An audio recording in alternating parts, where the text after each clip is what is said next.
আর মুর্শিদাবাদে তো বিরাট সংখ্যক অভিযোগ, বিরাট সংখ্যায় 17টা স্কুলের 3000-এর বেশি পড়ুয়ার টাকা এখনো অধরা, টাকা গায়েব। 3000। কথা বলবো প্রতিনিধি প্রণবের সঙ্গে।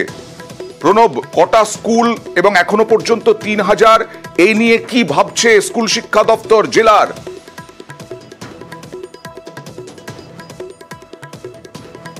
3000-এর বেশি অধরা ট্যাবের টাকা, জালিয়াতির মধ্যেই ভেস্তে গেল বৈঠক। গতকাল প্রধান শিক্ষক ডিআই বৈঠক হওয়ার কথা ছিল।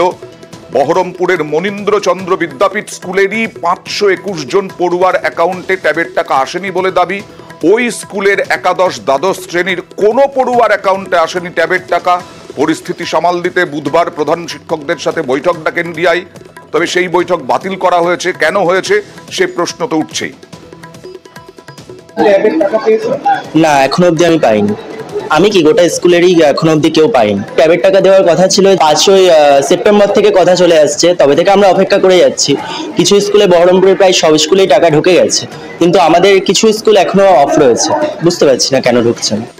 মনীন্দ্রচন্দ্র বিদ্যাপীঠে এখনো পর্যন্ত টাকা ঢুকেনি। আমাদের টোটাল ক্যান্ডিডেট হচ্ছে 521। সোমবার দিন ডিআইকে আমি ফোন করিনি, তারপরে পরপর দুদিনই আমি ফোন করেছিলাম ডিআইকে।